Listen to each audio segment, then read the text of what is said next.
ছাদের দরজা খুলতেই নজরে এলো আমার স্বামী অন্য মেয়ের কাছাকাছি বসে গল্প করছে। মেয়েটি সোহাগের বাহু ধরে ওর দিকে ঝুঁকে আছে। সোহাগ আমাকে দেখেও না দেখার ভান করলো। মেয়েটার চোখে মুখে বিরক্তির ছাপ স্পষ্ট। বেশ কয়েকদিন ধরে ওদের ঘনিষ্ঠতা চোখে পড়ছে। ব্যাপারটা গুরুত্ব না দিয়ে শুকনো কাপড়গুলো নিয়ে রুমে চলে এলাম। আকাশটা কালো মেঘে ঢেকে গেছে। কিছুক্ষণের মধ্যে বৃষ্টি নামবে। একটু দেরি হলে কাপড়গুলো ভিজে যেত। কাপড়গুলো ভাঁজ করে আলমারিতে তুলে রাখলাম। শরীরটা খারাপ লাগছে। সোহাগের ব্যাপারটা খুব ভাবাচ্ছে। আজকাল পাশের বাসার চৈতি ভাবির সাথে সোহাগের খুব ভাব হয়েছে। সোহাগ আমার স্বামী। ভালোবেসে বিয়ে করেছি, প্রায় 2 বছর হতে চলল। দুজনের সংসারে সুখের অভাব নেই। তবে আজকাল ভালোবাসার রং ফিকে হতে শুরু করেছে। যাকে নিজের থেকে বেশি বিশ্বাস করি সে নিশ্চয়ই আমাকে ঠকাবে না, এই ধারণা বদ্ধমূল হয়ে গেছিল বিধায় সব কিছু দেখেও না বোঝার ভান করছিলাম। চৈতিভাবে স্বামী বিদেশে থাকে। বছর 2 বছরে একবার দেশে বেড়াতে আসে। মাস খানেক থেকে আবার ফিরে যায়। ভাবি দেখতে খুব সুন্দরী। দেখে বোঝাই যায় না ওনার বিয়ে হয়েছে। পেয়াসেই ঘুমিয়ে পড়লে নাকি? 1 কাপ চা বানিয়ে দাও তো। হঠাৎ করে মাথাটা ভীষণ জ্বালা করছে। শরীর ভালো লাগছে না। একটু কষ্ট করে নিজেই বানিয়ে নাও। আজকাল তুমি বড্ড বাড়াবাড়ি শুরু করেছ। কোনো কথাই শোনো না। কিছু বললেই নিজে করে নাও। সব কিছু আমাকে করতে হলে তুমি থাকবে কি জন্য? আর কিছু বলার আগে চৈতি ছুটে এলো।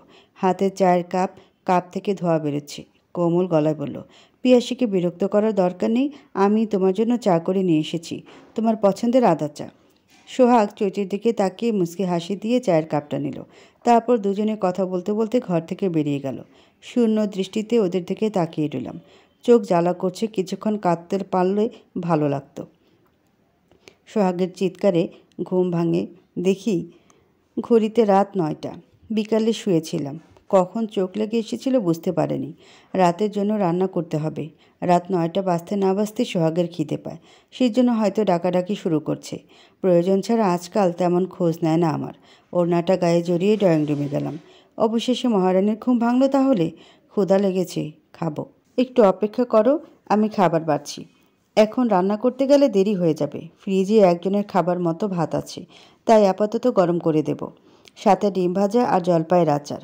রাইস কুকারের ভাত গরম করে দিতে ডিম ভাজতে গেলাম। মিনিট 10-এর মধ্যে সব কিছু রেডি। আরে পিয়াসী, কী করছো? সোহাগের জন্য খাবার বাড়ছি। এত রাতে আপনি কী জন্য এসেছেন? রাত বিরেতে অন্যের ঘরে চলে আসেন কেন? চৈতি মুখ কালো করে সোহাগের দিকে তাকিয়ে রইল। সোহাগ ধমকে সুরে বলল, কেউ বাড়িতে এলে এভাবে কথা বলতে হবে তোমার? কোনো দরকারও তো থাকতে পারে। সোহাগের আশকারা পেয়ে চৈতি আহ্লাদি গলায় বলল, দরকারে এসেছিলাম। তুমি বিকেলে বললে না চাপা শুটকির ভর্তা খেতে ইচ্ছে করছে, তাই তোমার জন্য বানালাম। ঘরে শুটকি মাছ ছিল না, বাজার থেকে কিনে আনতে গিয়ে দেরি হয়ে গেল। বাহ, ভালোই তো শুরু করেছেন দুজনে মিলে, চালিয়ে যান।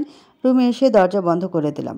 আর সহ্য করতে পারছি না। একটা মেয়ে কী করে স্বামীর সাথে অন্য মেয়ের আহ্লাদ সহ্য করতে পারে? কেউ পারে না। আমিও পারছি না। কষ্টে বুক ফেটে যাচ্ছে। চোখের পানিতে বালিশ ভিজে একাকার। কলেজে পড়া অবস্থায় সোহাগের সাথে পরিচয় হয়েছিল। সেখান থেকেই প্রেম। বছরখানেক প্রেম করে পরিবারের অমতে বিয়ে করেছিলাম। সোহাগের ভালোবাসা আমায় কষ্ট পেতে দেয়নি এতদিন। তবে এখন আর সোহাগ আমাকে ভালোবাসে না। হয়তো অন্য কারো প্রেমে পড়েছে, বা আমাকে এখন আর ভালো লাগে না।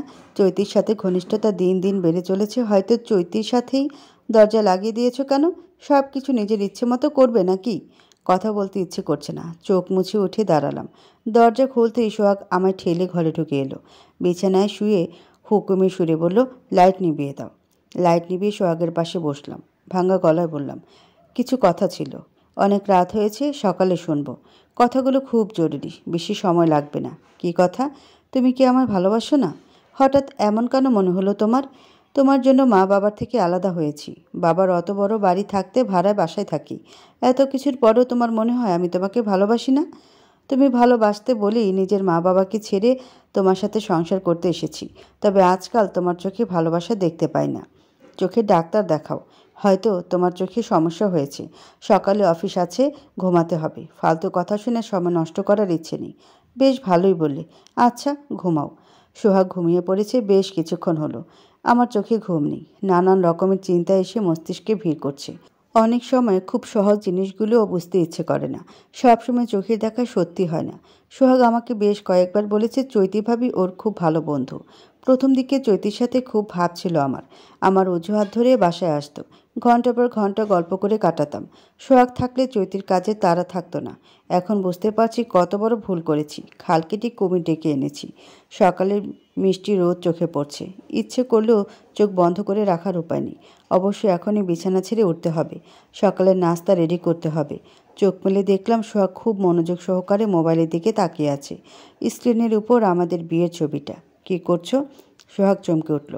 তরল গলায় বলল, এমনই পুরনো ছবি দেখছিলাম। আগে কত ভালো সময় কাটাতাম আমরা। আজকাল মনে হয় তোমার থেকে দূরে চলে যাচ্ছি। এখানে আমার কি দোষ? তোমার কোনো দোষ নেই। আমার নিজের ব্যবহার বদলে যাচ্ছে। অফিসের টেনশনে তোমাকে সময় দিতে পারছি না।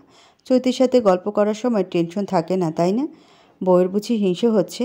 আচ্ছা, এরপর থেকে চৈতির সাথে কথা বলবো না। সত্যি? সত্যি। খুশি হয়ে ওকে জড়িয়ে ধরলাম। তৃতীয় ব্যক্তির জন্য নিজের সংসার নষ্ট করতে চাই না। সোহাগও পরম যত্নে বকে আগলে নিল। অনেকদিন পর দারুণ সময় কাটালাম। যেন নতুন বিয়ে হয়েছে দুজনের। সোহাগ অফিসের জন্য বেরিয়ে গেছে বেশ কিছুক্ষণ। একা একা বসে গল্পের বই পড়ছি। লেখকরা কী করে এত কিছু চিন্তা করে কে জানে। বেশ কিছু সময় ধরে মোবাইলটা বেজে চলছে। কে কল করেছে কে জানে। গল্পের এই অংশে টান টান উত্তেজনা। একটু শেষ করে তারপর দেখব কে কল দিচ্ছে। কিন্তু মোবাইল থামার সময় নিচ্ছে না। একের পর এক কল আসছে। দৌড়ে গিয়ে কল রিসিভ করলাম। জরুরি কিছু হতে পারে। এই নিয়ে 17 বার কল দিয়েছে। এতবার কল দেওয়ার পরও কল রিসিভ না করলে যে কোনো মানুষের বিরক্ত হওয়ার কথা। ভাবি, আজ দুপুরে তোমার সাথে খাওয়া দাওয়া করব। একটা প্রয়োজনে ওদিকে আসছি। ভাবলাম দেখা করে যাই। তোমার হাতে তৈরি স্পেশাল চিংড়ি মাছ খেতে ইচ্ছে করছে। ঠিক আছে, রাতে থাকবে তো? না ভাবি, রাতে থাকতে পারবো না। তোমার শাশুড়িকে তো চেনোই। আচ্ছা, তাহলে তো এখন রান্নার ব্যবস্থা করতে হয়। রাখছি, টাটা। সোহিনী আসছে, আমার একমাত্র ননদ। শ্বশুরবাড়ি থেকে একমাত্র ননদেই আমাদের বিয়েটা মেনে নিয়েছে। বাবার আর্থিক অবস্থা ভালো না বিধায় অন্য কেউ বাড়ির বউ হিসেবে মেনে নিতে চায়নি। বিশেষ করে সোহাগের দাদি। তিনি তার বোনের নাতিকে সোহাগের বউ হিসেবে ঠিক করে রেখেছিলেন। সুন্দরী, শিক্ষিত, পয়সাওয়ালা মেয়েকে ছেলের বউ হিসেবে পেতে চেয়েছিল। কিন্তু সোহাগ আমাকে পছন্দ করেছে।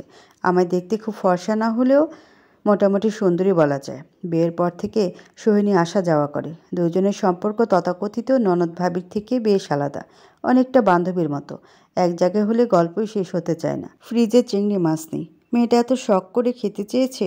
বাজারে একটু দূরে, তবুও রেডি হয়ে বাজারের উদ্দেশ্যে রওনা দিলাম। রিকশা যেতে আসতে খুব বেশি সময় লাগবে না। প্রচণ্ড রোদে চারদিক গরম হয়ে উঠেছে। সূর্যের তাপে সবকিছু ঝলসে যাবে মনে হয়। রাস্তার পাশে শুকনো কৃষ্ণচূড়া ফুলের পাপড়ি ছড়িয়ে আছে। বেশ কয়েকদিন আগে বোধহয় ফুল শেষ হয়ে গিয়েছে। এর জন্য নতুন পাপড়ি ছড়িয়ে নেই। মাছ কেনা শেষ। রিকশার জন্য অপেক্ষা করছি। বাজারের মধ্যে রিকশা খুঁজে পাওয়া কষ্টকর ব্যাপার। বেশিরভাগ রিকশায় লোক থাকে। মিনিট 10 অপেক্ষা করার পর রিকশায় দেখা পেলাম। তড়িঘড়ি করে রিকশায় উঠতে যাব এমন সময় সোহাগের দেখা মিলল। চৈতির সাথে দোকানে দাঁড়িয়ে আছি। চৈতি কথায় কথায় সোহাগের গায়ের উপর ঢলে পড়ছে। রাস্তার পাশে দাঁড়িয়ে ওদের কাণ্ড কারখানা দেখতে লাগলাম। দেরি হচ্ছে দেখে রিকশাওয়ালা বিরক্ত হয়ে চলে গেছে। কোনো যাত্রীর জন্য এত সময় অপেক্ষা করলে ওদের পোষাবে না। নতুন করে রিকশা খুঁজতে ইচ্ছে হলো না। রোদের ভিতরে হাঁটা শুরু করলাম। প্রচণ্ড রোদে পিচঢালা রাস্তা গরম হয়ে আছে। অতিরিক্ত তাপে শরীর ঘামতে শুরু করেছে। কয়েক মিনিট রোদের ভিতর হাঁটছি, এতে ক্লান্ত হয়ে পড়েছি। অথচ রিকশা চালকরা সারাদিন রোদে পুড়ে রিকশা চালায়। তাদের কি কষ্ট হয় না? হ্যাঁ, তাদেরও কষ্ট হয়। প্যাডেল দিতে দিতে পুরনো গামছার কপাল মুছতে থাকে। থামলে চলবে না, জীবিকার টানে ছুটতে হবে। আশেপাশে তাকিয়ে দেখলাম রাস্তা তেমন কেউ নেই। বেশিরভাগ লোক সূর্যের আলো থেকে দূরে থাকার চেষ্টা করছে। যাদের একান্তই অন্য উপায় নেই, তারাই রোদে পড়ছে। সোহাগের এই সময় অফিসে থাকার কথা। সকালে কত ব্যস্ততা দেখিয়ে অফিসে চলে গেল।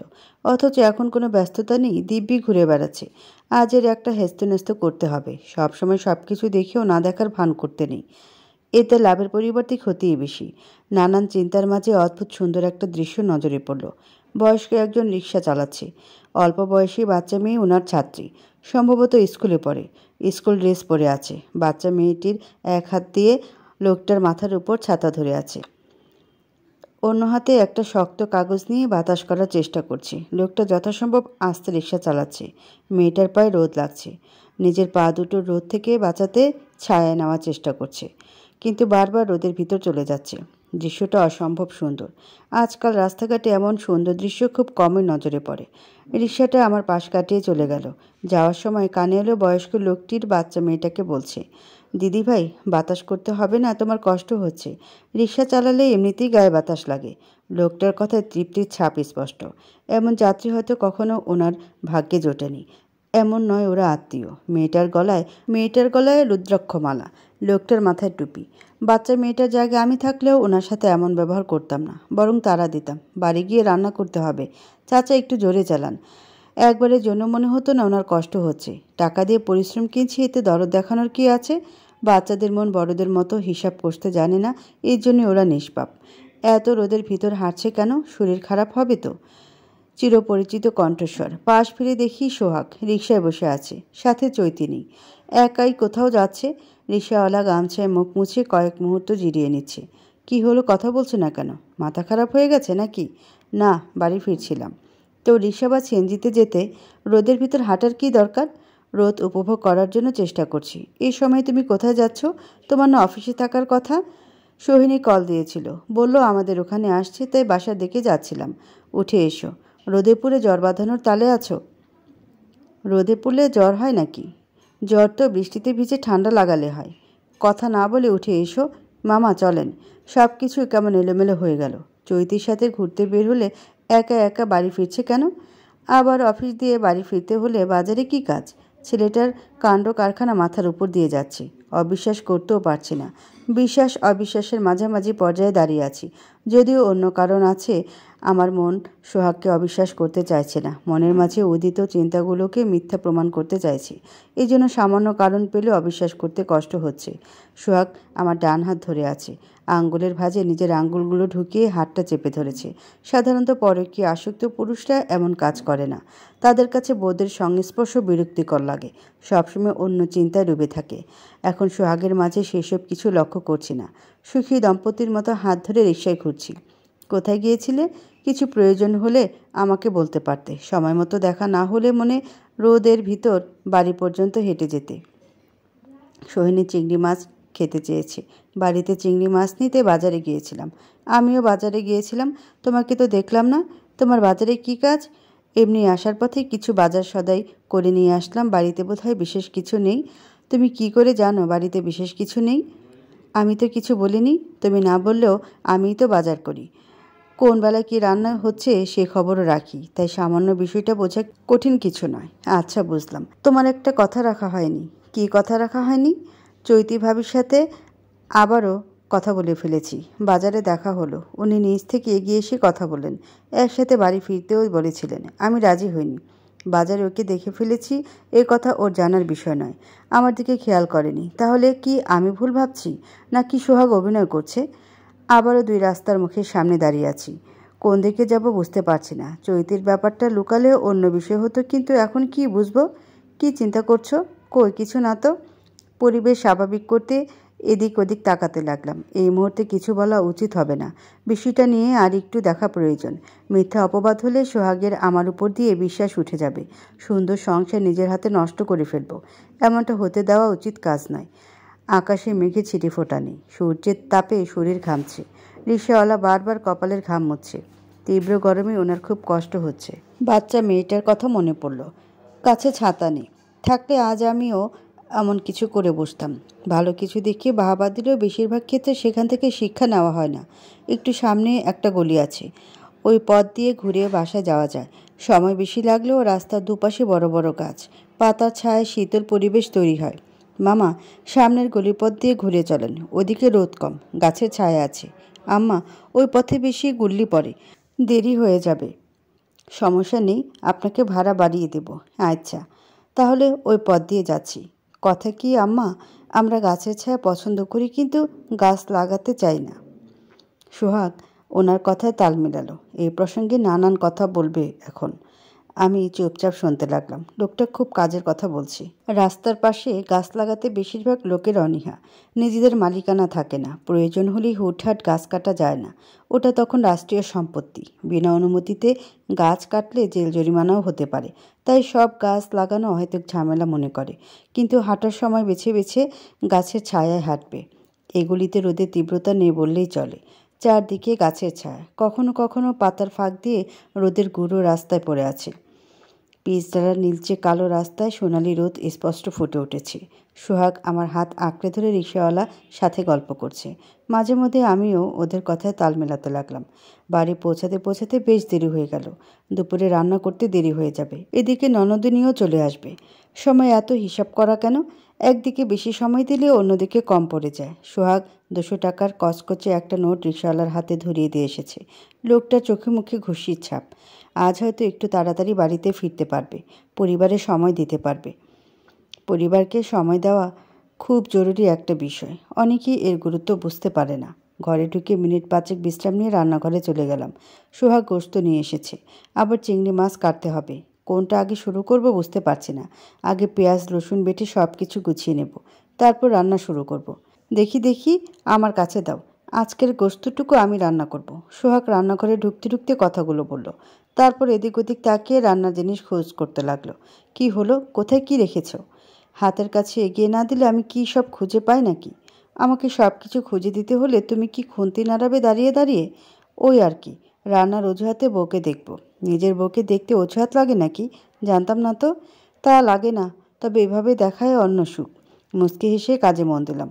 বক বক করে সময় নষ্ট করলে কাজ হবে না। পেঁয়াজ কাটার সময় চোখ দিয়ে পানি পড়তে শুরু করলো। এটা নতুন কিছু নয়, সকল গৃহিণীর কাছে স্বাভাবিক ব্যাপার, আমার কাছেও তাই। সোহাগ এগিয়ে এসে ওনার কোনা দিয়ে চোখ মুছিয়ে দিল। আদুরে গলায় বলল, এত কাঁদলে হবে? বিরক্ত চোখে ওর দিকে তাকিয়ে রইলাম। এটা খুব স্বাভাবিক ব্যাপার, এ নিয়ে এত বাড়াবাড়ি করার কি প্রয়োজন? চোখে মুখে বিরক্তর ছাপ স্পষ্ট হলো, মনে মনে খুব খুশি হয়েছি। এই অতিরিক্ত ন্যাকামির ব্যাপারগুলো নিমেষেই মন ভালো করে দিতে পারে। সোহাগ আমার বেশ কাছে, কিন্তু দরজার দিকে তাকিয়ে আছে। ওর দৃষ্টি অনুসরণ করে দেখলাম দরজার চৌতি দাঁড়িয়ে গোমরা মুখে আমাদের দিকে তাকিয়ে আছে। সোহাগের ঠোঁটে লেগে থাকা হাসি রেখা মুছে গেছে। কি করব বুঝে উঠতে পারলাম না। চৈতি মলিন গলায় বলল, ভুল সময় এসে পড়েছি, আসলে দরজা খোলা ছিল তাই। সরি। কথাগুলো বলে উত্তরের অপেক্ষা না করে দরজা দিয়ে সরে গেল। সোহাগ আমাকে উদ্দেশ্য করে কড়া গলায় বলল, দরজা লাগাতে মনে থাকে না তোমার? বিষয়টা তুমিও খেয়াল রাখতে পারতে। তাছাড়া এখানে তেমন কিছুই হয়নি। আচ্ছা, দুঃখিত। সোহাগ নিজের মতো রান্না করতে লাগলো। মুখ দেখে মনে হচ্ছে রান্না করতে এসে অনেক বড় ভুল করে ফেলেছি। অতিভক্তি চোরের লক্ষণ। সোহাগের ব্যবহার স্বাভাবিক নয়, যেন দুদিকে ঠিক রাখার চেষ্টা করছে। সোহানি আসা পর্যন্ত দুজনের ভিতর তেমন কথা হলো না। নিজে থেকে বাড়তি কিছু বলতে যায়নি। সোহিনী আসতে আসতে বেলা 3টে। সবে গোসল সেরে ফ্যানের নিচে বসেছি। কোমর সমান চুল শুকাতে বেশ সময় লাগে। সোহাগ দরজা খুলে দিয়েছে। সোহিনী দৌড়ে এসে আমাকে জড়িয়ে ধরল। আদরে গলায় বলল, কি খবর রূপবতী, কেমন আছো? এই তো আলহামদুলিল্লাহ, তুমি কেমন আছো? আছি ভালোই, তবে ক্ষুধা লেগেছে, হাত মুখ ধুয়ে আসছি। সোহিনী আমার পাশে বসে নিজের মতো খাবার খাচ্ছে। কয়েক মিনিট পর পর রান্নার প্রশংসায় 2-4টে শব্দ বলছে। সোহাগ আমাদের মুখোমুখি বসে নিজের মতো খাবার খাচ্ছে। সোহিনী, মা বাবা কেমন আছে জানিয়ে এসেছিস? আছে ভালোই, হ্যাঁ বলে এসেছি। দাদি শুনে বলল, ওই বাসায় কেন যাবি? তুই কি বলেছিস? বলেছি ভাবির হাতের চিংড়ি মাছ রান্না খেতে যাব। তারপর? উফ ভাইয়া, একটু শান্তিতে খেতে দাও, পরে তোমার প্রশ্নের জবাব দিচ্ছি। সোহাগ কপাল কুঁচকে সোহিনীর দিকে তাকিয়ে রইল। সোহিনীর অবশ্য সেদিকে খেয়াল নেই। দুপুরের খাওয়া শেষে ননদভাবে গল্প করতে বসেছি। সোহাগ বাইরে কোথাও গেছে। এই যে রূপবতী কন্যা, কতদিন পর এলাম, কিন্তু তুমি তো কথাই বলছো না। একটা ব্যাপার খুব ভাবাচ্ছে। তোমাকে দেখেই মনে হচ্ছে চিন্তায় আছো। কোনো ঝামেলা হয়েছে নাকি? আসলে কি, আসলে তোমাকে বিয়ে দিতে হবে, ব্যাপারটা নিয়ে খুব চিন্তায় আছি। সোহিনী জোরে জোরে হাসতে লাগলো। আপাতত কাউকে কিছু বলা ঠিক হবে না, সবুরে মেয়াও ফলে। ননদি, তুমি একটু বসো, আমি একটা কাজ সেরে আসছি। তাড়াতাড়ি আসবে, ততক্ষণে তোমার গল্পের বইগুলো নেড়ে চেড়ে দেখি। মুচকি এসে ঘর থেকে বেরিয়ে এলাম। ছাদে যাব। সোহাগ কোথায় জানতে হবে। 1 পা 2 পা করে ছাদের দিকে এগোতে লাগলাম। একটাই প্রার্থনা, আমার চিন্তা যেন ভুল হয়। ছাদের দরজা খুলে দেখলাম সোহাগ চৈতির সাথে গল্প করছে। মুচকি এসে দরজা লাগিয়ে দিলাম। সব কিছু পরিষ্কার হয়ে গেছে। এখন থেকে কোনো দ্বিধা দ্বন্দ্ব রইল না। ওদের ভিতর কোনো না কোনো সম্পর্ক নিশ্চয়ই আছে। সকাল 8টা। বিছানায় শুয়ে এপাশ ওপাশ করছি। সোহিনী মেয়েটা বড্ড অস্থির প্রকৃতির। কাল রাতে বাড়ি ফিরে গেছে। বালিশের পাশে হাত দিয়ে মোবাইল খুঁজতে লাগলাম। রাতে তো এখানেই রেখেছিলাম। বিছানা ছেড়ে উঠবো এমন সময় সোহাগ হন্তদন্ত হয়ে ছুটে এলো। হাঁপাতে হাঁপাতে বলল, সর্বনাশ হয়ে গেছে পিয়াসী। কি হয়েছে? চৈতিকে কেউ বাজেভাবে খুন করেছে। সারা ঘরে জিনিসপত্র ছড়িয়ে আছে। চৈতি মারা গেছে, এতে তোমার সর্বনাশ হবে কেন? প্রেমিকাকে হারিয়ে খুব কষ্ট পাচ্ছ বুঝি? এসব কি বলছো? চৈতি আমার প্রেমিকা হতে যাবে কেন? কারণে অকারণে এত গল্প করো তাই ভাবলাম। যাই হোক, ফ্রেশ হতে হবে। তুমি কিছুক্ষণ হাহুতাশ করে নাও। শত হলেও তোমার জীবনে একজন বিশেষ ব্যক্তি ছিল। সোহাগ হতভম্ব হয়ে আমার দিকে তাকিয়ে রইল। ও দৃষ্টিকে গুরুত্ব না দিয়ে ও আশ্রমে চলে গেলাম। গতকাল সন্ধ্যার দিকে সোহাগ বাড়ি ছিল না। সোহিনীকে এগিয়ে দিতে বাস স্ট্যান্ডে গেছে। মেয়েটার কখন কেমন ইচ্ছে হয় বোঝা মুশকিল। সারা বিকেল থাকবো বলে সন্ধ্যার দিকে বাড়ি ফেরার বায়না। একা একা টিভি দেখছি, কিছু ভালো লাগছে না। দরজার কড়া নড়ছে, মনে হয় কেউ এসেছে। ক্লান্ত ভঙ্গিতে দরজা খুলে দেখলাম চৈতি দাঁড়িয়ে আছে, হাতে মাঝারি সাইজের গামলা। কিছু বলবেন? না, শুনলাম আপনার ননদ এসেছে, তাই ওনাকে দেখতে এলাম। আচ্ছা, ভেতরে আসেন। ননদ এসেছিল, কিন্তু কিছুক্ষণ আগে চলে গেছে। ও, তাহলে আর কি হলো? ওনার জন্য চিংড়ি মাছ রান্না করে নিয়ে এসেছিলাম। আপনারই রেখে দেন।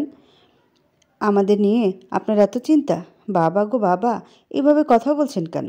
বরের প্রেমিকার সাথে কিভাবে কথা বলবো আপনি শিখিয়ে দেন তাহলে। পিয়াসী, তুমি ভুল বুঝছো। আমাদের ভিতর কোনো সম্পর্ক নেই।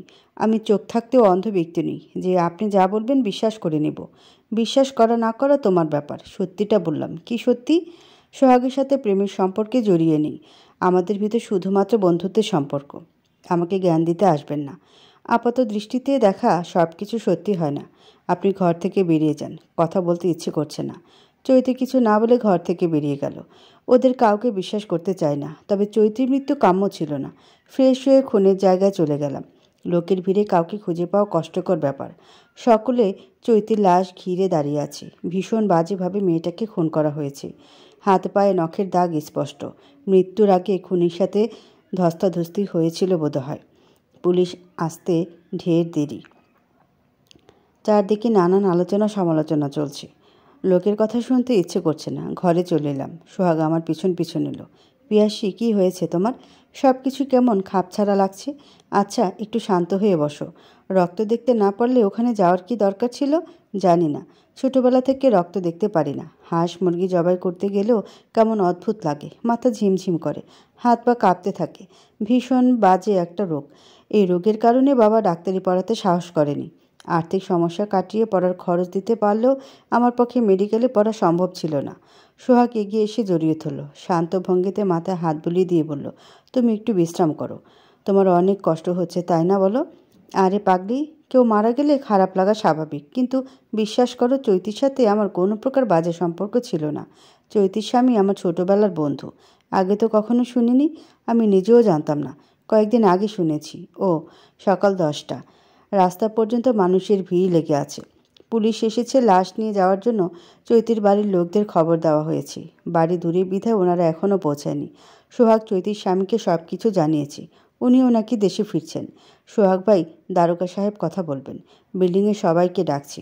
গেটের দারোয়ান হারুন ভাই এসে আমাদের ডেকে নিয়ে গেল। ওসি সাহেব সবাইকে জিজ্ঞাসাবাদ করছে। চৈতির বাড়ির লোকদের খুঁজছে।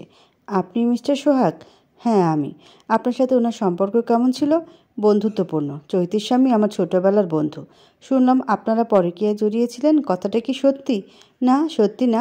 কিছু মনে করবেন না সোহাগ সাহেব। তদন্তের খাতিরে অনেককেই এমন বিব্রতকর প্রশ্ন করতে হয়। তাছাড়া সকলের মতো ওনার সাথে আপনার ঘনিষ্ঠতা ছিল। মাঝে মধ্যে আপনাদের একসাথে দেখা যেত। সমস্যা নেই, আপনি তদন্ত করতে পারেন। আমি নির্দোষ হলে নিশ্চয়ই সমস্যায় পড়ব না। আইনের উপর বিশ্বাস করার জন্য ধন্যবাদ। আপনাকে একটু আমাদের সাথে যেতে হবে, যেহেতু আপনি ওনার পূর্ব পরিচিত। ওনার স্বামীকেও চেনেন। আচ্ছা। পুলিশ চৈতির লাশ নিয়ে চলে গেল। সোহাগ সহ বিল্ডিংয়ের 2জন লোককে সাথে নিয়ে গেছে। কত সব জিজ্ঞাসাবাদ করবে। চৈতির বাড়ির লোক আসলে থানায় যোগাযোগ করতে বলেছে। পোস্টমর্টেমের পর লাশ দাফন করতে হবে। চেয়ারে হেলান দিয়ে আকাশ পাতাল ভেবে চলেছি। চৈতি মারা যাওয়ার সব কিছু কেমন এলোমেলো হয়ে গেছে। এই বাড়িতে চৈতি একা থাকতো। যতদূর শুনেছি ওর স্বামী বিদেশে থাকে, বছরের মাথায় বেড়াতে আসে। কিন্তু আমরা এখানে আসার পর একবারও ওর স্বামীকে আসতে দেখিনি। পরিবারের লোকজনেরও তেমন যাতায়াত নেই। সকলে নাকি অনেক দূরে দূরে থাকে। চৈতি অবশ্য মাসখানেকের মাথায় বাপের বাড়ি বেড়াতে যেত। গ্রাম থেকে নানান শাকসবজি ফলমূল নিয়ে আসতো। বিল্ডিংয়ের অনেকেই সেগুলোর কিছু অংশ হাদিয়া দিত। মেয়েটার সাথে বিল্ডিংয়ের কারো অতিরিক্ত ঘনিষ্ঠতা নেই, শুধুমাত্র আমাদের বাসায় ঘন্টার পর ঘন্টা বসে থাকতো। কিছুদিন ধরে সোহাগের সাথে বেশ ঘনিষ্ঠতা লক্ষ্য করা যাচ্ছে। সেদিক দিয়ে দেখতে গেলে আমি নিজেই ওর বড় শত্রু। তবে আমার পক্ষে মানুষ হত্যার মতো এত জঘন্য কাজ করা সম্ভব নয়। তবে কি সোহাগ খুন করেছে? এমনও তো হতে পারে সোহাগ চৈতিকে অনৈতিক প্রস্তাব দিয়েছিল। শেষ মুহূর্তে চৈতি ওর স্বামীকে ঠকাতে চায়নি, সেই রাগ থেকে চৈতির খুন। নানান চিন্তায় মাথা ছিঁড়ে যাচ্ছে। পুলিশ যদি সোহাগকে সন্দেহ করে অথবা আমাকে, তখন কি হবে? 14 শিকের আড়ালে জীবন কাটাতে হবে না তো? এসব ভাবতে পারছি না। সোহাগ ফিরে আসা পর্যন্ত অপেক্ষা করতে হবে। কোথাও অনেক বড় রহস্য লুকিয়ে আছে। দুপুর গড়িয়ে বিকেল হতে চলল, সোহাগ এখনও ফিরেনি। চৈতির বাপের বাড়ির শ্বশুরবাড়ির লোকজন এসেছে। কত আত্মীয় মেয়েটার, কত আপনজন। 15-20 জনের মতো এসেছে। ক্ষতবিক্ষত লাশের জন্য অপেক্ষা করছে, অথচ বেঁচে থাকতে একবার দেখতে আসেনি। দৃষ্টি শূন্য চোখের দিকে তাকিয়ে কী লাভ? দুপুরের পর লোকজনের ভিড় কমতে শুরু করেছে। বয়স্ক মহিলা মেঝেতে হাত পা ছড়িয়ে কাঁদছে। কয়েক মিনিট পর পর বিলাপ করছে, কেউ কেউ সান্ত্বনা দিচ্ছে, কেউ বা দৃষ্টি উৎসুক চোখে তাকিয়ে আছে। সোহাগ ফিরতে ফিরতে সন্ধ্যা নেমে গেল। রাতের আধার চারপাশে ছড়িয়ে পড়েছে। পিয়াসী সকলের ধারণা আমি চৈতির সাথে অবৈধ সম্পর্কে জড়িয়েছিলাম, খুনের সাথেও জড়িত। বিল্ডিংয়ের বেশ কয়েকজন লোক এমন জবানবন্দি দিয়েছে। সেইবার চৈতিকে আমাদের বাসা থেকে বের হতে দেখা গেছিল। দিনের পর দিন ছাদের কোণে বসে গল্প করতে দেখলে এমনটা মনে হওয়াই স্বাভাবিক। তাছাড়া চৈতির স্বামী দূরে থাকে, এমনটা মনে হওয়া খুব বেশি অস্বাভাবিক কিছু নয়। তোমারও কি তাই মনে হয়? আমার মনে হওয়া না হওয়ায় তোমার সমস্যা মিটবে না। তবুও জানতে ইচ্ছে করছে। বিশ্বাস করো আমাকে। বিশ্বাস অবিশ্বাস মুদ্রায় এই পিঠ ও পিঠের মতে। কখন বদলে যায় বোঝা কষ্টকর বিষয়। অযথা তর্ক করার ইচ্ছে নেই। পারলে 1 কাপ কফি বানিয়ে দাও। সকাল থেকে না খেয়ে আছি। সারাদিন কিচ্ছু খাওয়া হয়নি তোমার? নিজের মামার বাড়িতে গেছিলাম নাকি? সোহাগের মন মেজাজ ভালো নেই। বাড়তি তর্ক করতে গেলে হিতে বিপরীত হতে পারে। সারাদিন না খেয়ে থাকার কারণে মেজাজ বিগড়ে আছে, তারপর বাড়তি ঝামেলা। অপরাধী কখনো চাইবে না তাকে কেউ সন্দেহ করুক। সোহাগ গম্ভীর হয়ে সোফায় বসে আছে। ধীর স্থিরভাবে কফির মগে চুমুক দিচ্ছে। মাঝে মধ্যে আশেপাশে তাকিয়ে কিছু খোঁজার চেষ্টা করছে। পিয়াসী, হ্যাঁ বলো, এই খুনের সাথে তুমি জড়িয়ে নেই তো? তোমার আমাকে সন্দেহ হচ্ছে কেন? নারী শখের পুরুষের পাশে কাউকে সহ্য করতে পারে না। চৈতির সাথে আমার ঘনিষ্ঠতা তোমার উপর বিরূপ প্রভাব ফেলতে পারে। বিরূপ প্রভাব পড়েনি। আমি খুব কঠিন সিদ্ধান্ত নিয়ে ফেলেছিলাম। কয়েকদিনের মধ্যেই জানতে পারতে। যেমন, তোমার জীবন থেকে হারিয়ে যেতাম। যাই হোক, সেসব কথা বাদ দাও। চৈতির লাশ ফেরত পাবে কখন? পোস্টমর্টেম শেষে। কাল বিকেলে সম্ভবত লাশ কাটার লোক পাওয়া যাচ্ছে না। যে ব্যক্তি লাশ কাটত সে ছুটিতে, আজ ফিরবে না। চৈতির বাড়ির লোকের সাথে কথা হয়েছে? কিংবা ওর স্বামীর সাথে? রাতুলের সাথে কথা হয়নি। কে এসেছে ওর বাড়ি থেকে? সঠিক বলতে পারছে না। কারোর সাথে কথা হয়নি, তবে অনেকেই এসেছে। একটু খোঁজখবর রাখতে পারতে। কি খাচ্ছে না খাচ্ছে। বেঁচে থাকতে যারা খোঁজ নিতে সময় পায় না, মরলে তাদের কান্না মানায় না। সব কিছু এত কঠিন করে দেখার কিছু নেই। সমস্যা থাকতেই পারে। না, সমস্যা থাকতে পারে না। তুমি নিজের মা বাবার সঙ্গে বছর 2 হলো যোগাযোগ বন্ধ রেখেছ। পারলে এখন সব কিছু মিটিয়ে নাও। আমিও কাল মায়ের কাছে যাচ্ছি। প্রত্যুত্তরে কিছু বললাম না। বিয়ের পর কখনো মা বাবার সাথে কথা হয়নি। তাদের খোঁজ খবরও বিশেষ জানা নেই। পৃথিবীতে মা বাবার চেয়ে আপন কেউ নেই। সিদ্ধান্ত নিলাম সকালেই বাবা মায়ের কাছে ক্ষমা চেয়ে আসব। তাদের মতের বিরুদ্ধে গিয়ে এমন কাজ করার বড্ড কষ্ট পেয়েছে। রাতে সোহাগের সাথে তেমন কথা হয়নি। তাড়াতাড়ি শুয়ে পড়েছিল। ওর নাকি ঘুম আসছে। বিছানায় হেলান দিয়ে বসে ফেসবুক চালাচ্ছি। ঘড়িতে রাত 9টা। এত তাড়াতাড়ি ঘুমাতে ইচ্ছে করে না। কিছু সময় ফেসবুক চালালে মন্দ হয় না। অনেক কিছু জানা যায়। কত মানুষ কত রকমের পোস্ট করে, নিজেদের সমস্যা কথা লেখে, আনন্দের মুহূর্ত শেয়ার করে। নিউজ ফিডে ঘুরতে ঘুরতে একটা গল্প সামনে এলো, তৃণভূমি নামে। অনেক লেখক লেখিকারা ফেসবুকে গল্প আপলোড করে। তৃণভূমি গল্পের কাহিনীর সাথে আমার জীবনের খানিকটা মিল আছে। আশা করি শেষটাও যেন গল্পের মতো সুন্দর হয়। সকাল 9টা। অনেক রাত পর্যন্ত গল্প পড়েছি। দেরি করে ঘুমানোর কারণে সকালবেলা উঠতে পারিনি। সোহাগ বাড়িতে নেই। সারা বাসা খুঁজে কোথাও তার দেখা মিলল না। হয়তো কাজে বেরিয়ে গেছে। যাওয়ার আগে তো আমায় ডাকতে পারত। পিয়াসী, এসো নাস্তা করি। মাত্র ঘুম দিয়ে উঠলাম। কিছুই রান্না হয়নি। বাইরে থেকে কিনে এনেছি। তোমাকে ঘুমোতে দেখে বিরক্ত করতে ইচ্ছে করছিল না। ওদিকে খবর জানো কিছু? আপাতত বিশেষ কোনো খবর নেই। লাশ আসবে বিকেলে। ওসি সাহেব কল দিয়েছিল। পোস্টমর্টেম রিপোর্ট না এলে কোনো সিদ্ধান্ত নিতে পারছেন না। তুমি কিছুক্ষণ অপেক্ষা করো, আমি ফ্রেশ হয়ে আসছি। সোহাগ খাবার সাজিয়ে বসে আছে পিয়াসী বাথরুমে। ছেলেটা এক মনে কিছু একটা চিন্তা করছে। চৈতির সাথে কাটানো সময়ের স্মৃতিও মনে করতে পারে। হারিয়ে যাওয়া ব্যক্তিদের কথা খুব বেশি মনে পড়ে। এসে গেছি, খাওয়া শুরু করো। তোমাকে খুব সুন্দর লাগছে। সোহাগের ভাব লক্ষণ বুঝতে পারছি না, কি করতে চাইছে কে জানে। খাওয়ার সময় কথাও বলছে না, চুপচাপ খাচ্ছে। সোহাগ, আমি একটু বাবা মায়ের সঙ্গে দেখা করতে যেতে চাই। ওনাদের দেখতে ইচ্ছে করছে। ইচ্ছে হলে যাবে। ওনাদের বাড়িতে খুব বেশি দূরে নয়, তবে বিকেলের মধ্যে ফিরে আসবে। বিল্ডিংয়ের অন্য কেউ ব্যাপারটা সন্দেহের চোখে দেখতে পারে। এমনিতেও সকলের আমায় নিয়ে সন্দেহ হচ্ছে। অপরাধ না করলেও ভয় পাওয়ার কিছু নেই। আজকাল বেশিরভাগ ক্ষেত্রে নিরপরাধ ব্যক্তি ফেঁসে যায়। তাছাড়া অপরাধ প্রমাণিত না হওয়া পর্যন্ত আমি সকলের চোখে অপরাধী। আমি কাউকে তেমন কিছু বলতে শুনিনি। তুমি একটু বাড়িয়ে বলছো। আমি একটু বাড়িয়ে বলছি না। চোখ কান খোলা রাখলে তুমিও দেখতে পেতে। কথা না বেরিয়ে খাওয়া শেষ করি। কাজ না থাকলে আমাকে একটু এগিয়ে দিতে পারবে? সময় নেই, থানায় যেতে হবে। ওসি সাহেব কল দিয়েছিল, তুমি বরং একাই চলে যাও। আচ্ছা ঠিক আছে, আমার চাবিটা নিয়ে যাচ্ছি। কোথাও গেলে দরজা লাগিয়ে দিও। সোহাগ কিছু বলল না। রাস্তায় একটা রিকশাও নেই। আজ আকাশে সূর্যি মামার আধিপত্য নেই। মেঘের আড়ালে ঢেকে গেছে, হয়তো বৃষ্টি নামবে। রিকশার অপেক্ষা না করে হাঁটতে শুরু করলাম। আপা, কই যাইবেন? এই তো সামনের বাস স্ট্যান্ডে। রিকশা যাবেন? হ্যাঁ। ভাড়া কত টাকা? দিয়েন আপনি। ভাড়া ঠিক করে নেওয়া ভালো। যা ভাড়া তাই দিয়েন। রিকশায় উঠে বসলাম। ভাগ্যিস রিকশাওয়ালা পিছন দিয়ে ডাকলো। চৈতির খুনের ব্যাপারটা বেশ রহস্যজনক।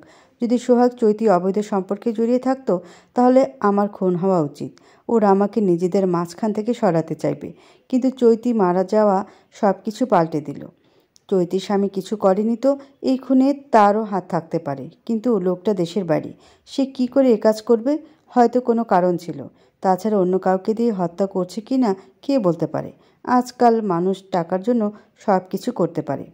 এত সময় খেয়াল হলো আমি ভুল রাস্তায় যাচ্ছি। বাস স্ট্যান্ডের রাস্তা এদিকে না। চারদিক কেমন শুনশান নীরবতা। খোলা মাঠের পাশ দিয়ে রাস্তা চলে গেছে। এত সময় কেন খেয়াল করলাম না? কবিদের মতো চোখ বন্ধ করে ভাবতে গিয়ে অনেক বড় ভুল করে ফেলেছি। এই কোন পথে যাচ্ছেন আপনি? এটা তো বাস স্ট্যান্ডের রাস্তা না। এই পথ দিয়ে গেলে শর্টকাট হয়। আপা মনে হয় অনেকদিন যাওয়া আসা করেন না। হ্যাঁ, তা হবে হয়তো। রিকশাওয়ালার উপর বিশ্বাস করতে চাইলাম। এই মুহূর্তে উত্তেজিত হওয়া চলবে না। তাছাড়া কেউ আমার ক্ষতি করতে চাইবে কেন? আমি তো কারোর সাথে অন্যায় করিনি। তবুও মন কু ডাকছে। আপা, পানি খাবেন? না, পিপাসা লাগেনি। আপনি তাড়াতাড়ি চলেন, বিকেলের মধ্যে ফিরে আসতে হবে। আপনার মনে হয় একটু বেশিই তাড়া। যাই হোক, পানিটুকু খেয়ে নিতে পারতেন। না জানি এখন কত সময় ধরে পানির অভাবে ভুগবেন। কি বলতে চাইছেন আপনি? রিকশাওয়ালা পিছন ফিরে বিশ্রীভাবে হাসল। কয়েক মুহূর্তের ভিতর পাশে ঝোপঝাড় থেকে 4 জন লোক বেরিয়ে এলো। সকলে ক্ষুধার্ত হায়েনার মতো আমার দিকে তাকিয়ে আছে। ভয়ে গলা শুকিয়ে আসছে। কেমন বিপদে পড়লাম আমি? কে কিডন্যাপ করাতে পারে, নাকি মেরে ফেলবে? আমার যাওয়ার ব্যাপারে শুধু সোহাগ জানত। তাহলে কি ও এমন করলো? না না, সোহাগ এমন করতে যাবে কেন? ও তো চাইলেই ঘুমের ভিতর আমাকে মেরে ফেলতে পারত। কিন্তু তা না করে লোকজন দিয়ে এসব করাবে কেন? বেশি ঝুঁকি নিয়ে লাভ নেই। এই মাইয়া তিরিং বিরিং করতে পারে। অজ্ঞান করে দিবি নাকি? তোমরা আমার সাথে এমন করছো কেন? কে করতে বলেছে তোমাদের? তোর না কর। হেই পোলা, মা বাপের পছন্দ করা মাইয়া বিয়া করব। তাই তোরে রাস্তা দিয়া সরাবার কইছি। কেমন নাগরের লগে পীড়িত করছো? হ্যাঁ, সোহাগ বাবা মায়ের পছন্দ করা মেয়ে বিয়ে করবে? তাহলে 2 বছর আগে সব কিছু আবেগ ছিল।